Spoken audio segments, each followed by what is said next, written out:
Uttaranchal University, Dehradun, NAC A+ accredited university.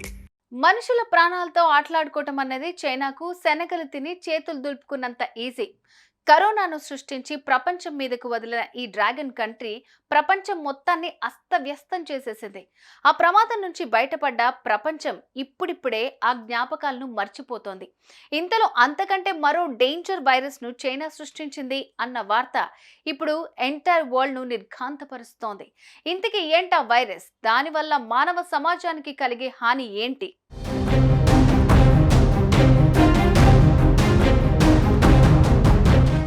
ఏమి ఆశించి ఏ కుట్రను మనసులో పెట్టుకుని నాడు చైనా కరోనాను సృష్టించి ప్రపంచం మీదకు వదిలిందో కానీ సుమారు 2 ఏళ్ల పాటు ప్రపంచం గడగడా వణికిపోయింది. గల్లీలో ఉండే సామాన్యుడి నుంచి ఢిల్లీలో ఉండే ప్రధానమంత్రి దాకా దీని నుంచి తప్పించుకుని తిరిగేందుకు నానా తంటాలు పడాల్సి వచ్చింది. వ్యాక్సిన్ తో నాడు ఆ రాక్షసి నుంచి తప్పించుకున్నామనిపించింది. కానీ ఆ వ్యాక్సిన్ కూడా ఇప్పుడు ఎన్నో ప్రాణాపాయాలకు కారణమవుతుందన్నది కూడా ఇటీవల ప్రపంచ ఆరోగ్య సంస్థ పరిశీలనలో వెల్లడై జనాన్ని కాస్తంత కలవరానికి గురి చేస్తూనే ఉంది.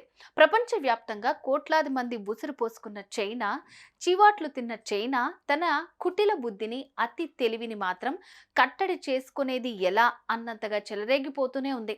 తాజాగా ఆ దేశం మరో డేంజరస్ వైరస్ ను సృష్టించిందన్న సమాచారం ఇప్పుడు ఇంటర్నేషనల్ మీడియా ద్వారా ప్రపంచం ముందు నిలిచింది.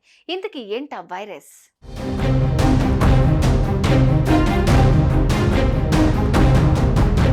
కొన్నాళ్ల క్రితం ఆఫ్రికా ఖండాన్ని అల్లాడించిన ఎబోలా వైరస్ ఆ దేశంలోని ఎందరో పౌరుల్ని అల్పాయుష్కులుగా మిగిల్చేసింది. అచ్చం అలాంటి డేంజరస్ వైరస్ ను సింథటిక్ వైరస్ పేరుతో చైనాలోని హెబే మెడికల్ యూనివర్సిటీ సైంటిస్టులు తయారు చేశారు. ఇలాంటి వైరస్ వస్తే ఎలా ఎదుర్కోవాలి అన్న పరిశోధనలు చేసేందుకు ఈ వైరస్ ను ఆ సైంటిస్టులు డెవలప్ చేశారు. దాన్ని ఎలుకల మీద ప్రయోగించారు. ఈ వైరస్ సోకిన 3 రోజుల్లో ఆ ఎలుకలకు అవయవాలన్నీ ఒక్కొక్కటిగా ఫెయిల్ అయిపోతాయి. 3 రోజుల్లోనే అవి ప్రాణాలు కోల్పోయాయి. మనిషి మీద ఎబోలా వైరస్ ప్రభావం ఎలా ఉంటుంది? ఆ ఎబోలాను ఎలా సింథటిక్ వైరస్ ను ఈ సైంటిస్టులు తయారు చేసినట్లు తెలుస్తోంది.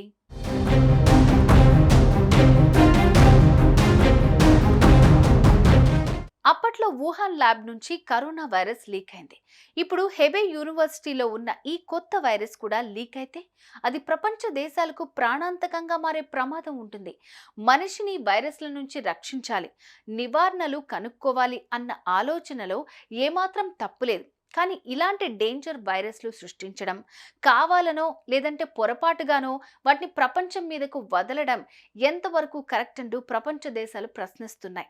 బాడీలోకి ఎంటర్ అయిందంటే చాలు మనిషి ప్రాణాలను 3 రోజుల్లో తీసే కెపాసిటీ ఉన్న సింథటిక్ వైరస్ పొరపాటుగా బయటకొస్తే పరిస్థితి ఏంటని వణికిపోతున్నాయి.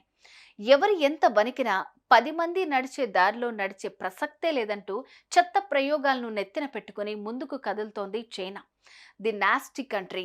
సుమన్ టీవీలో మీ పర్సనల్ అండ్ బిజినెస్ ప్రమోషన్స్ కోసం కింది నెంబర్కి కాంటాక్ట్ చేయండి.